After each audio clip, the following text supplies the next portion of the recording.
നമസ്കാരം. നമസ്കാരം. വരിക വരിക. കമ്പിയോടൊരു പ്രധാനപ്പെട്ട കാര്യം പറയാനുണ്ട്. അത് അറിയിക്കാതെ ഒരു സ്വച്ഛതയും കിട്ടില്ല. വരൂ, നമുക്ക് അടുക്കള ഭാഗത്തേക്ക് ഇരിക്കാം. അവിടെ അച്ചാറുണ്ടാവുമല്ലോ. ഹൈ, അതെ, പൈപ്പ് ചെയ്ത് പിടിക്കാലോ.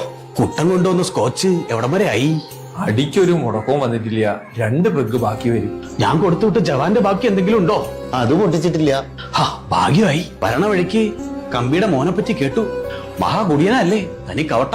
ബാറിക്കിടന്ന് തല്ലുണ്ടാക്കിയെന്നും കേട്ടേ. കുടുംബത്തിനെ പറ്റി കേട്ടപ്പോഴാ ഞാൻ അന്താളിച്ചു പോയത്. ഇവിടെ ആരോ വാള് വരെ വയ്ക്കാൻ ചാൻസ് ഉണ്ടെന്നാ കേട്ടത്. ശരി, എന്തെന്ന് വെച്ചാ അതിവിടെ ആരോ വച്ചിരിക്കണു. ആരോ ക്ലോസറ്റ് വാള് വെച്ച് ഫ്ലഷ് ചെയ്ത് കളഞ്ഞിരിക്കുന്നു. കമ്പി പരിഭ്രമിക്കണ്ട, ബാക്കിയിരിക്കുന്ന ജവാൻ ഞാൻ അടിച്ചോളാം. 2 ഗ്ലാസ് വെച്ചിരി അച്ചാർക്ക് തന്നാ മതി. എവിടെയോ കണ്ട് മറന്ന പോലെ തോന്നണുണ്ടല്ലോ. ആരായത്? അത് ഇവിടുത്തെ ഒരു മൊണ്ണ. കുടിക്കൂല, വലിക്കൂല. എന്നാലും അതല്ലല്ലോ. കഷ്ടായി. എവിടെ വെച്ചാണ് മറന്നിരിക്കണോ? ശ്രീവത്സം ബാറില്,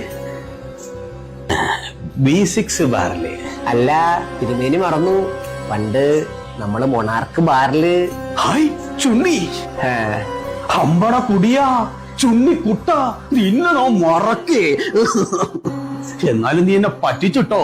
അന്ന് ബാറില് ബില്ല് കൊടുക്കാതെ പോയപ്പോ മൊത്തം കക്കൂസ് എന്നെ കൊണ്ട് കഴുകിച്ചിട്ടാ വിട്ടെ. നിന്നെ ഞാൻ ഇവിടെ വെച്ച് കാണുന്നു സ്വപ്നത്തിൽ പോലും നിരീക്ഷിച്ചില്ല. അടിച്ചു പഴുത്തു കുടിയൻ. ഇവനിവിടെ ഉള്ളപ്പോ കമ്പിയുടെ മോന്റെ കാര്യവും പറഞ്ഞ് എന്റെ അടുത്ത് വരേണ്ട കാര്യം ഉണ്ടായിരുന്നോ?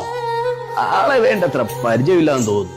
ലോക കുടിയന, മഹാകവട്ട, പ്രശസ്ത കള്ളുകുടിയൻ പൂഞ്ചൻ അവന്റെ ഗുരുവായിരുന്നു. പണ്ടദ്ദേഹം ജവാനടിക്കാനായി എന്നെ വാഴപ്പടയിലേക്ക് ക്ഷണിക്കുണ്ടായി. അന്ന് അദ്ദേഹത്തിന്റെ ശിഷ്യനായിരുന്നു അവൻ. തനി കുടിയൻ, കവട്ട.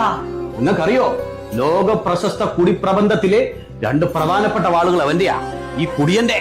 തിരുമേനി എനിക്കൊരു പ്രധാനപ്പെട്ട കാര്യം പറയാനുണ്ട്. അങ്ങോട്ട് മാറാം. അങ്ങനെയാണെങ്കിൽ നമുക്ക് ഇവിടെ തന്നെ കൂടാം. ഒരു ഗ്ലാസ് കൊള്ളോടുത്ത് പുറത്തു വയ്ക്കാം. അതെന്താടോ, നമ്മളെ കൂടെ വിളിച്ചാല് നമ്മളെന്താ കുടിക്കില്ലേ? തിരുമേനി വിചാരിക്കും പോലെ അല്ല, എനിക്ക് പഴയ പോലെ അടിക്കാൻ പറ്റുന്നില്ല. ഫാറ്റി ലിവറിന്റെ ഗുളിക എന്തെങ്കിലും കഴിച്ചു നോക്കാത്തെന്താ?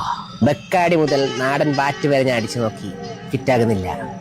കേരളത്തിലെ ഒരു ബാറിലും എനിക്ക് ഫിറ്റാവാനുള്ള സാധനമില്ല. ഗോവയിൽ പോയി ഫെനി അടിച്ചു നോക്കാത്തെന്താ?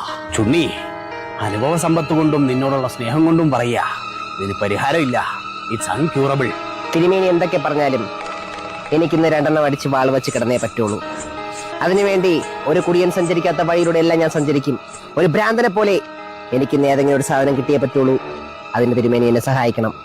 ഓ, നിന്റെ ആഗ്രഹം അതാശാ. ഞാൻ നിന്നെ നിരാശപ്പെടുത്തുന്നില്ല. ഇന്ന് രാത്രി ഗ്ലാസും വെള്ളമായി ആ കിണറ്റിന്റെ മുന്നിൽ ഞാൻ ഉണ്ടാവും. നീ അങ്ങ് വന്നാ മതി. ശരി തിരുമേനി. ആ.